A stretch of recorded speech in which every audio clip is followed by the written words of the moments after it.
Sveicināti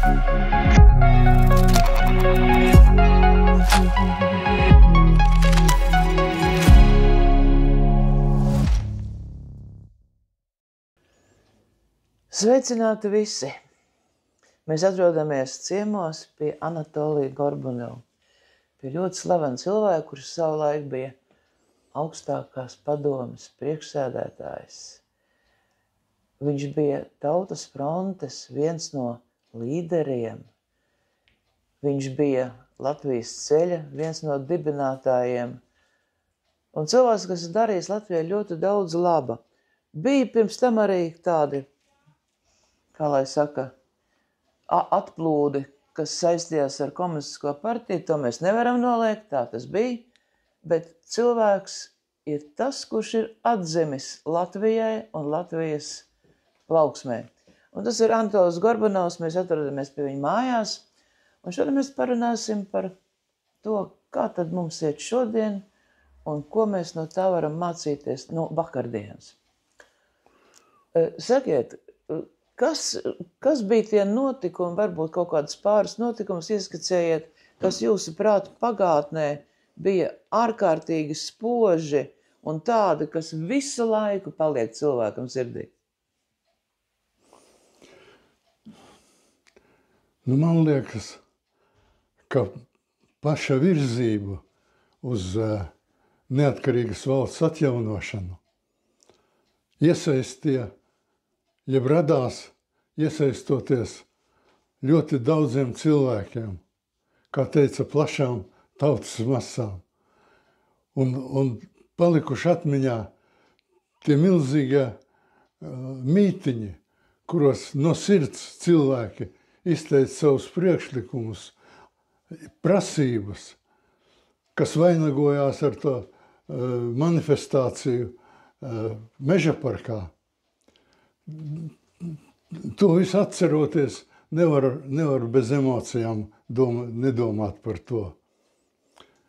Protams, cilvēki ļoti uzgavilēja 4. maijā, kad pieņēma augstākā padome neatkarības deklarāciju par neatkarīgas valsts atjaunošanu. Bet tad sākās grūts periods, divvaldība Latvijā, jo PSRS jau nekur neaizgāja projām. Viņi palika savām struktūrām, bet augstākā padome virzīja neatkarības jautājums saistīts ar valsts struktūrām, virzīja konsekventi uz priekšu. Jāsaka, ka lielā atbalsta nebija arī no ārpuses, jo vienmēr, kad ieradamies kaut kur vizītē, tas ir tad divvaldības apstākļos, vajadzēja iet pa ķēča durvīm iekšā pie vadītājiem, citur rietumvalstu vadītājiem. Un pirmais jautājums, kas bija, vai jums ir bijis tikšanās ar Gorbačovu? Protams, 91. gada janvārī cilvēki apliecināja savu varēšanu aizstāvēt Latvijas valsts neatkarības atjaunošanu. Un tas ieies vēsturē kā izcils tautas darbošanās veids un rezultāts. Bet visam kroni pielika. 19. augustā 91. gadā, kad Maskavā notika valsts apvērsums, ja pučs, Gorbačovu prezidentu izolēja un Kuzmins, Baltijas kara apgabala pavēlnieks, piezvanīja man no rīta, es jau 19. biju darbā, piezvanīja un pateica, ka viņš ir iecelts par šī valsts jaunās komitejas vadības pilnvaroto Baltijā. Viņš jau ir runājis ar Lietuvas vadītājiem, ar Igaunijas vadītājiem. Viņš realizēs varu un lai nedomā, kā te darboties kā janvārī, kur barikādas būvēja, kur tauta bija ielās, ka viņš visu to, viņam ir līdzekļi, lai visu to novāktu. Bet kas ir ļoti svarīgi? Ka augstākās padomes prezidijas un valdība operatīvi varēja savākties augstākā padome manā kabinetā un izanalizēt situāciju, pieņēma paziņojumu, kuru es nolasīju radio un citos masas līdzekļos, informācijas līdzekļos, ka tas ir nelikumīgs formējums, ka tas uz Latviju neattiecās, ka Latvijā tikai pakļaujās augstākās padomes likumiem un ministru padomes lēmumiem un saglabāt mieru un turpināt strādāt. Bet tad parādījās Jeļcina faktors. Jeļcins ar tādu krievu dvēseles atklātumu un reizē arī tādu tiešumu nostājās pret šo jaunu izveidojumu PSRS varā. Un gala rezultātā uzvarēja, jo viņi atbalstīja Maskavas demokrātiskie spēki, kas bija izgājuši ielās arī. Un mēs, protams, darījām visu, lai puča sekas likvidētu, lai Baltijas kara apgabala pavēlnieku nomainītu, lai izskata mūsu lūgumu, ko mēs lūdzam atzīt Latvijas neatkarību de facto, de jure jau viņa bija atzīta neatkarības atjaunošana. Devāmies uz Maskavu, Jeļcins visu operatīvi nokārtoja. Baltijas kara apgabalu pavēlnieku nomainīja pret tādu, kas bija viņu prāt lojāls, sasauca mūs iekšā, parakstīja dekrētu ka Krievi atzīts Latvijas neatkarības atjaunošanu sakarā ar to, ka tika pieņemts likums par jaunu statusu Latvijas valsts atjaunošanā. Un mēs turpinājām darbu. Bet kāpēc viņiem bija vajadzīgs jauns kara apgabala priekšnieks, jau bija neatkarīga valsts, tam ir de facto atjaunot? Bet tā lieta jau ir tāda, ka visu de facto varēja atjaunot tikai soli pa solim. Nu, tāda bija izjūta Baltijas valstīs. Un tagad, atskatoties uz to, liekas, tiešām, kas tur sarežģīts, vajadzēja pasludināt un darboties. Bet Latvijā nav precīzu ziņu, bet ap 100 000 karavīri bija PSRS. Tie bija jādabū ārā? Jā. Visi Baltijas kara apgabala štābi bija Rīgā. Visi, tieši tā. Un augstākā padome vienreiz izskatot armijas lietas, kas tur noticis, bija pieņēma lēmumu atslēgt ūdeni karaspēka daļām. Es neparakstīju to augstākās padomes lēmumu, to parakstīja Krastīņš. Jā. Andrejs Krastīņš. Andrejs Krastīņš. Viņš toreiz bija kas? Augstākās padomes priekšsēdētāja vietnieks. Ļoti, ļoti zinošs cilvēks, jurists, un ļoti daudz laba ir izdarījis vadot augstākās padomes sēdes, tad, kad es biju aizņemts ar citām lietām. Kāpēc vajadzēja ūdeni atslēgt, lai viņam nebūtu ko mazgāties? Tas bija drīzāk tāds politisks, noslēgt praktiski kur pa visu Latviju var noslēgt. Jā. Bet par barikādēm, piemēram, es saprotu, ka barikādas tā, spontāni neradās. Ja es pareizi atceros, tās ierosināja Odisejas Kostanda, bet varbūt tur daži bija tā kā pret, tā kā nebija piekrituši, bet tas viss notiek jūsu kabinetā, cik saprotu, tā lemšana. Nē, pa barikādēm izlēma Tautas fronte. Dainis Ivāns paziņoja. Kostandam ir liela loma barikāžu veidošanā Rīgā. Bet es biju aizbraucis uz Tallinu, jo tur ieradās arī Jeļcins, lai kopēji pieņemtu paziņojumu apvienotajām nācijām par to, kas noticis bija Viļņā, asins izliešana, tanki sabradāja cilvēkus. Un es tikmēr, kamēr bijām Tallinā, tikmēr Tautas fronte un cilvēki, kas uzņēma Daņa Ivāna aicinājumu, tie veidoja barikādas. Es atklāti sakot, aktīvi neiestājos par barikādēm. Kāpēc? Jo zinot tās PSRS struktūras, es ļoti biju rezervēts, jo ļoti viegli varēja radīt vienkārši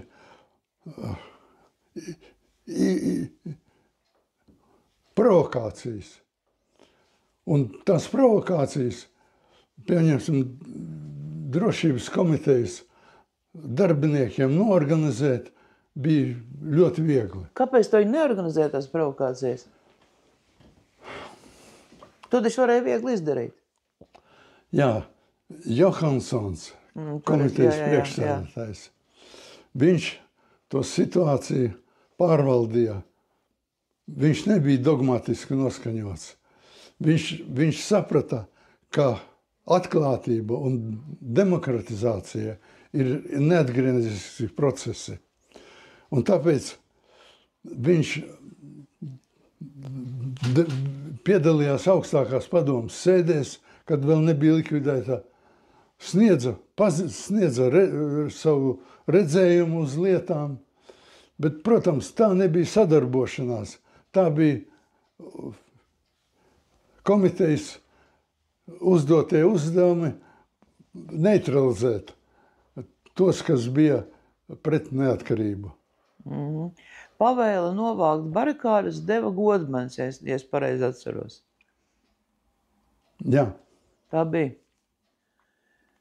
Vai tā bija, teiksim, tāda tā kā piesardzība, lai cilvēki neietu bojā, jo, ja Omans sāktu darboties, tur būtu daudz bojā gājušo? Nu jā, un jāsaka, kas to var precīzi pateikt, cik ilgi vajadzēja būt barikādēm. Bet skaidrs viens, kā cilvēki pierada, nebija nekāds noslēpums, kā arī lietoja alkohola sasildīšanās un Ziema, dabīgi. Ziemas, jā. Un piebiedrojās cilvēki, kas nebija saistīti ar Tautas fronti, bet bija vairāk viņus piesaistīja maizītes un galdi, kas bija klāti. Jā. Tā kā tagad arī, ja ir kaut kāda barikāža atceres diena, skatot, tur atnāk tur tādi onkulīši un tantītes paēst. Tas ir saprotams. Izmanto vienkārši to visu. Ir pagājuši vairāk nekā 30 gadu kopš tiem laikiem. Vai Latvija ir augšup cēlusies, augšup gājusi, vai palikusi stagnācijā? Kā jūs vērtējat tā kopējo situāciju? Tā kopējā situācija ataino vispār īpatnības, laika īpatnības, kuras notikušas ir. Jo mēs tiecamies uz Eiropas Savienību, uz NATO. Visu to izdarīja. Bet reizē sākās milzīgi globalizācijas procesi. Un tas, kas mani pārsteidza, ka Rietumē Eiropā bija laiks, kad aicināja migrantus no citām valstīm, cilvēktiesību aizstāvības vārdā. Merkele pat uzstājās un aicināja lūdzu nāciet uz Vāciju, kam kādas grūtības, karadarbība, kur ir jeb ekonomiskais stāvoklis neatļauj cilvēkiem dzīvot. Bet faktiski viņi no vienas puses cilvēku tiesības, no otras puses lētais darba spēks.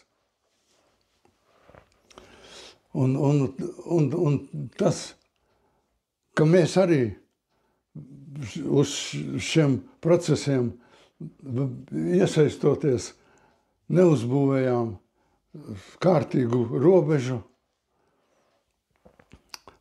tas pirmais bija, kas mani ļoti satrauca un zināmā mērā sāpināja, ka esam daudz ko darījuši, bet robeža, protams, notika labie kārtošanas darbi, bet tā kā Ungārija pirmā paziņoja, ka viņa noslēdz savu robežu ar žogu, un tā kā Eiropas Savienībā viņus kritizēja par to, tad pienāca laiks, ka mēs visi iestājāmies par robežas drošību, jo Latvijas, Lietuvas un Igaunijas robeža ir ārējā Eiropas Savienības robeža. Protams. Un tad, protams, mani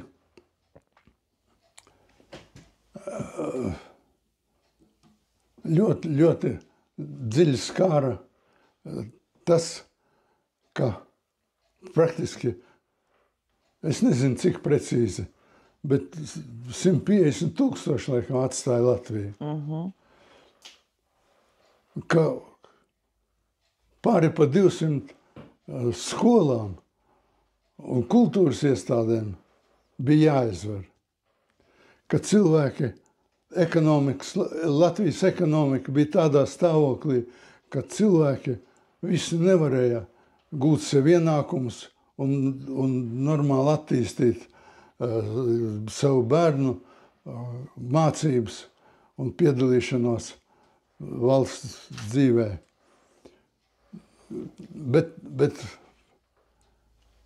es sapratu, ka tur neko nevar kardināli izmainīt, jo Latvijas attīstība, salīdzinot ar Eiropas attīstīto valsts attīstību, bija ļoti dažāda. Bija gan, bet es tā domāju, ka tomēr tiem, kuri bija pie varas, viņiem vajadzēja to visu kopīgo bildi saskatīt un saprast, kas ir jādara. Bet es kā vienkāršais skatītājs, man tā šķiet, ka viņi to kaut kā nedara, tīpaši tagad. Nebija tā, ka valdības uzņēmās visu koordinēt un pieņemt lēmumus, kas Latvijas lietu padara stabilāku. Jo katra pašvaldība, protams, ka cīnījās par savu skolu, izglītības ministrija apgalvoja, ka nav kvalitatīvas izglītības mazajās skolās. Un tā tas pamazām vēlās uz priekšu. Tad nebija neviens, kas pasaka, ka arī mazajās skolās iespējama kvalitatīva izglītība. Jo ir slēgtas 100 skolu Latvijā. Un tie pagasti paliek arvien tukšāk, ko līdz nav skolas, nav tad bibliotekas, nav kultūras nama, nav nekā. Cilvēki aizbrauc, viss pagasts paliek tukšs. Ir īpaši pierobežas pagasti. Jā. Tas ir šausmīgi. Tas ir vienkārši šausmīgi. Nu, teiksim, aizsardzības problēma. Kā jūs domājat, vai pietiekami mūsu valsts nodarbojas ar Latvijas aizsardzību? No gaisa, pa zemi, nu visādā veidā. Nu, grūti spriest, jo tie jautājumi ir nevisai publiskoti. Bet es domāju, ka lielāku uzmanību jāveltī pētot reālo situāciju, kāda veidojās. Ukrainas kara frontes, Ukrainas aizstāvju pieredze. Viss tas prasa ļoti straujas un efektīvas rīcības. Protams, viņas nav publiskotas, bet man liekas, ka to ir pa maz. Nu, diemžēl ir par maz, jā. Bet kas būtu vēl jādara? Nu, ja jūs būtu aizsardzības ministrs, ja jūs būtu valsts vadītājs, respektīvi ministra prezidents, ko jūs darītu vairāk?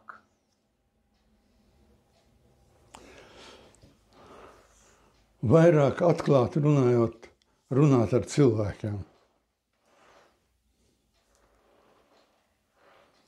Jo tagad radio paziņo, ka vajag savu pagrabu uzkopt, kurā atrast pajumtni uzbrukumu gadījumā. Bet lieta jau ir tāda, ka viss ir iegājies tādā kara darbība, kas nav kādreiz bijusi.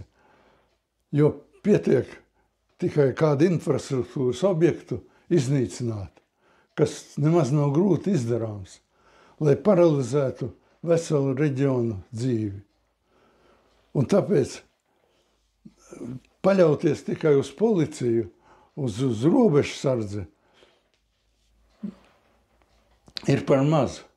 Jo runājot un stāstot un iesaistot cilvēks atklāti visā tā, kas sagaida mūs, tas ir, domāju, pirmais, ko jādara valdībai un prezidentam. Tieši tā ir jāstāsta cilvēkiem, kas ir jādara. Bet neviens jau nestāsta. Mums pūderēs smadzenes ar to, ka Rīgā esot cik tur dažas patvērsmes, bet tās ir zem vecām mājām. Iedomājieties, cilvēki iet patvērsmē, tā māja sabrūk par viņiem, un viņi tur paliek kā kapā. Nu, kas tas par patvērsmēm? Jā, ir sarežģīti, bet panikā nedrīkst krist. Jā, bet diemžēl iedomājieties, ja nāks tad kaut kādi tur zaļie vai zilie cilvēciņi un šaus, nu, ko cilvēkiem darīt? Cilvēkiem nezina, ko viņiem darīt. Viņiem nav informācijas. Tad kāpēc jātur tauta nepārtrauktā bezinformācijas zonā? Jā, nu visu laiku sazobēji ir jābūt. Sazobēji ir jābūt starp tautu un starp valdību. Jā. Tā ir? Manuprāt, tās nav. Nu, es nevaru spriest pa visu, bet prezidents Rinkēvičs cenšas izskaidrot. Viņa skaidrojums man uzrunā. Bet tas ir pa maz. Vajag vairāk, jā, tieši tā vajag vairāk. Vai jūs esat, teiksim tā, morāliski drošs šeit dzīvojot skaistajā Mārupē, ka viss būs labi?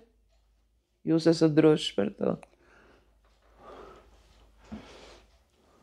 Es neesmu drošs. Es it sevišķi par to situāciju domāju par saviem mazbērniem. Cik jums ir mazbērnu? 4. Lūk. Jo kā viņiem visu to uzņemt sevī? Ļoti labi, ka jaunsargi ir, kad dažādas nometnes ir, un bērni tiek trenēti, un kad vispārējo karaklausību ieviesīs. Tas viss ir labi, bet jājūt to, ka cilvēki ar lielu entuziasmu un atbildību iesaistās tajā lietā. To es tā pilnībā nejūtu. Nu, neviens to nejūt. Tā ir.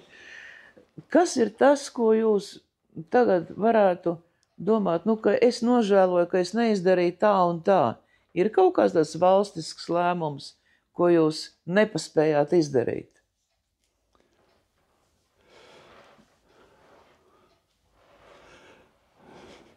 Nē, tāda nopietna lēmuma es neatceros, jo es biju tajā sistēmā, kura tika izveidota, citas jau nevarēja būt partiju atbildība par situāciju valstī, par vēlēšanām. Viņas ir sadrumstalotas, mūsu sabiedrība ir sadrumstalota, Saime ir sadrumstalota, bet tā ir realitāte. Un tur kaut ko izveidot īpaši nevar, bet katrā ziņā jābūt vienotībai pašos galvenos jautājumos. Un tas ir cilvēku izglītība, medicīniskā aprūpe. Informatīvā aprite arī zina. Jā. Tas viss ļoti svarīgi. Bet, nu, es neredzu, ka varbūt tas, ka valdība ir atvaļinājumā, un viss ir atvaļinājumos, un mēs neko nejūtam, varbūt tāpēc, nezinu. Bet man tas sajūta vajā jau ļoti ilgi, ka šīs sazobas nav. Bet kāpēc nav, es to nezinu. Varbūt tas ir tīšām tādu situāciju radīt. Nē, es nedomāju, ka tīšām. Ir valdībā un varas struktūrās ir ļoti spējīgi cilvēki un ir mazāk spējīgi cilvēki. Un tad tas, ka baidās pieņemt lēmumus, baidās par savu vietu, tas ir ļoti slikti. Jo to dzird no uzņēmējiem, no cilvēkiem, kas darbojās valsts darbā, ka ļoti daudz ierēģiņi baidās pieņemt lēmumu atbildīgu. Un līdz ar to bremzējās visa kustība. Jo kaut arī nepareizs lēmums viņu izlabotu, bet ja vispār klusē par to problēmu un nepieņem lēmumus, tas ir ļoti slikti. Nu, taču bija sākusies cīņa pret birokrātiju, par birokrātijas samazināšanu. Ir kaut kas jūtams, vai tad, ka birokrātija tiek samazināta? Tas ir mans pieņēmums. Jā. Es neticu, ka birokrātiju var samazināt. Jā. Jo var censties pārbīdīt. Jā. Var veidot citas struktūras, mazākas, lielākas. Bet ka birokrātiju mazināt nav iespējams. Nu, ja vēl bija deklarēts valdības uzrāviens. Es arī nesapratu, kas tas tāds ir par tādu terminu, bet uzrāvienu mēs arī kaut ko analizam. Mēs atrodamies Eiropā dažādās jomās, visu laiku pēdējās vietās. Jā, par to man, ka es domāju, par to man kauns. Tiešām tā ir. Jo es nevaru nevienu kritizēt, jo es pats esmu bijis tajā procesā.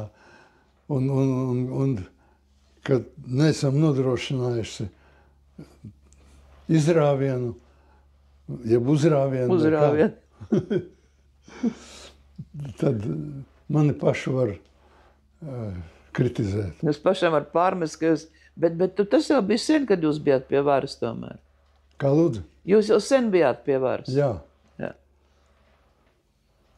Toreiz tādu uzrāvienu nebija iespējama vispār principā. Jā, toreiz vajadzēja radīt jaunas struktūras, lai pielāgotos Eiropas Savienības birokrātijai. Nu, tad radīja jaunu birokrātiju attiecīgi. Jā. Tā kā patiešām birokrāti iznīcināt, ne jau iznīcināt, bet samazināt nav iespējams, un tur mēs sēžam tā kā purvā. Bet kas ir tas labais šobrīd Latvijā? Ko jūs redzat ļoti forši pozitīvu? Pozitīvs, ka cilvēki priecājās. Ja, tad, kad es redzu dziesmu svētkus, deju svētkus, kad redzu, ka nakti negulēju, Mārupe svinēja savu 100 gadi. Oho. Tepat ir Mārupes pagastmāja, un tur notika koncerts, un cilvēki priecājas. 4 deju kolektīvi Mārupē pašvaldībā. Cilvēki labprāt apmeklē teātrus. Un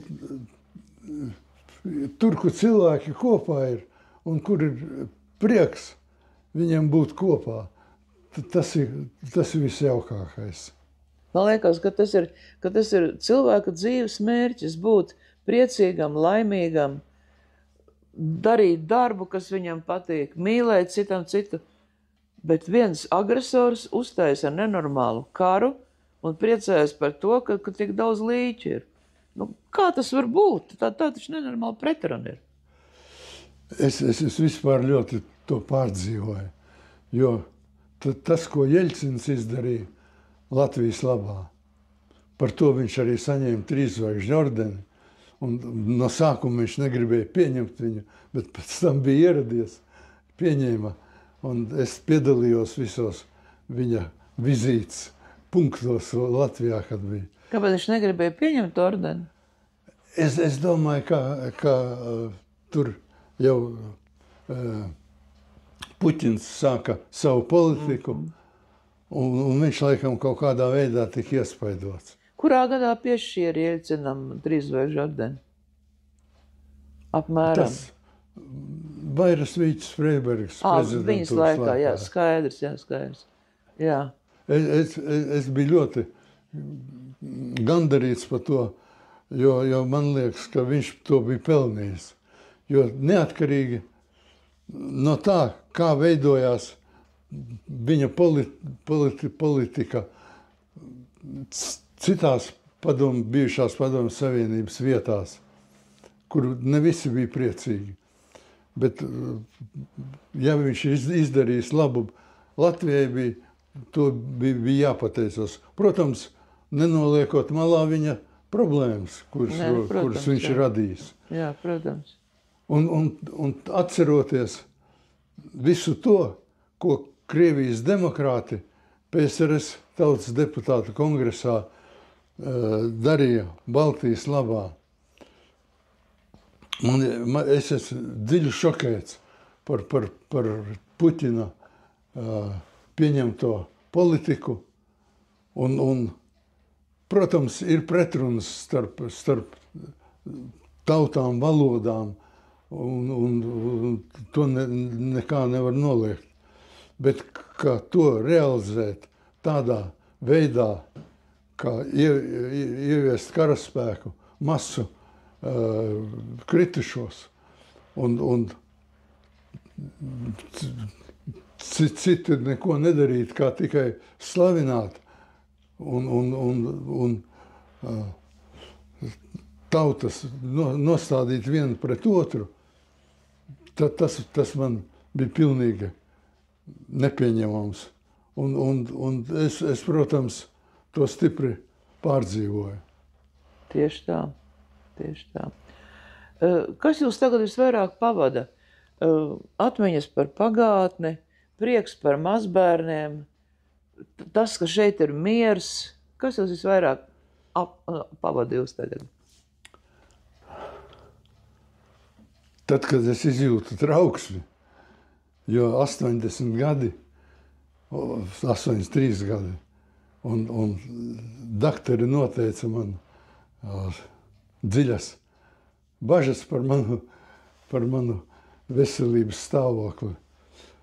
Tad, protams, es vispirms bažījos par to, kas ir ģimenē. Bet atkal brīžos, kad esmu viens, man nāk trauksmes rezultātā, rindojās viens pēc otra notikumi, kas ir bijuši pēdējos 30 gados manā mūžā. Es atceros cilvēkus un brīnums, ja jums man jautātu, es nepateiktu uzvārdu, bet, ka es esmu iegrimis tajās visās atmiņās, man visi pēc kārtas parādās manā atmiņā tie cilvēki, ar kuriem kopā esmu strādājis. Jums pārmet to, ka jūs kādreiz bijat komunistiskajā partijā? Es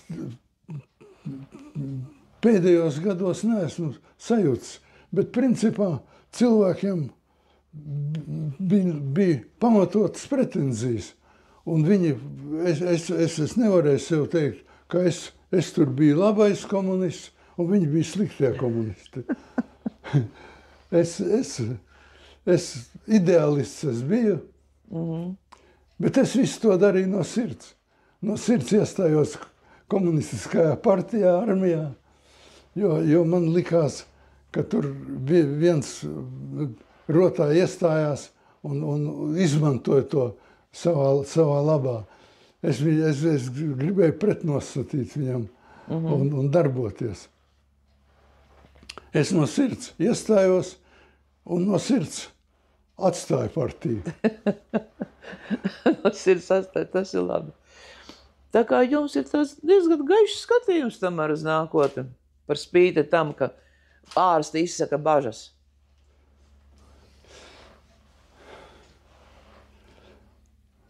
Gluži pareizi nemāku teikt. Bet jūsu smaids ir tāds pats kā kādreiz.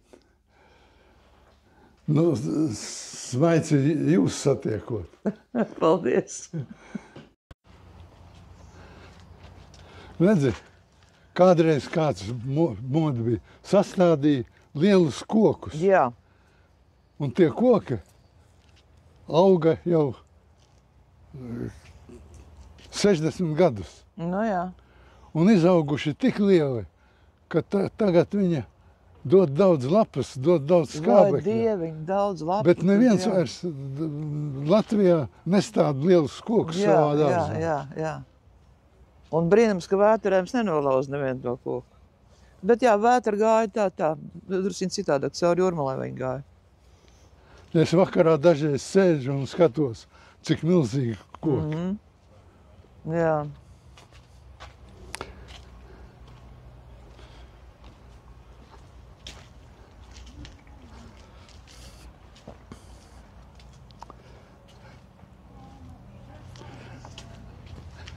Šito dzīvžogu es noskatījos Austrijā. Jā. Biju delegācijā no PSKP, Jā. no Maskavas. Aha. Un skatos, ka Austrijā ļoti izplatīti bija egļu dzīvžogi. Un es atbraucu un sameklēju stādus un iestādīju. Bet tagad ļoti liela nelaime. Viņi aug ļoti ātri. Un Edgars tur tagad stalažs pielīdz, mēģina apcirt viņus. Tas ir ļoti grūti, pēc viņi kaut kādu 3 metru augstumā vai vairāk pat vēl. Jā. Jā.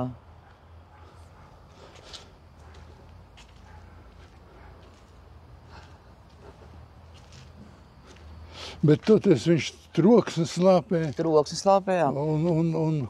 Un patīkam ir būt sētā. Man ir tūju dzīvžoks arī apkārt. Jā, pilnīgi ļoti jauki. Blīvs, bies un putekļi nenāk no ceļa.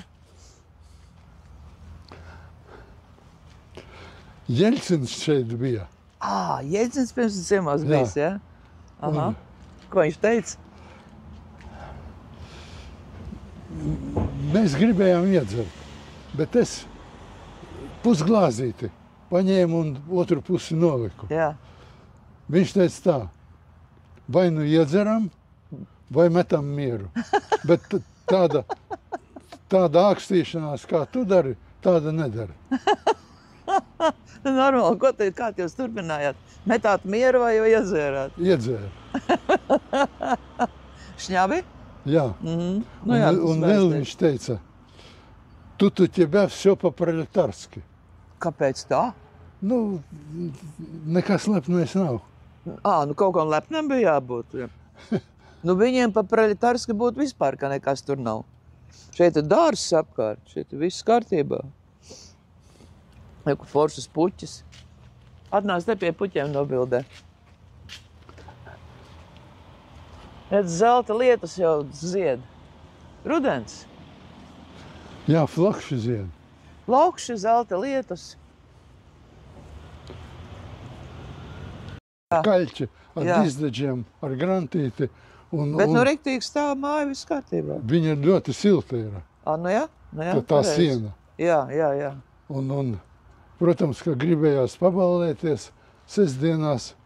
Es atceros, tēvs man riktīgi nolamāja, jo es kaut kur biju ar kaimiņu meitenēm,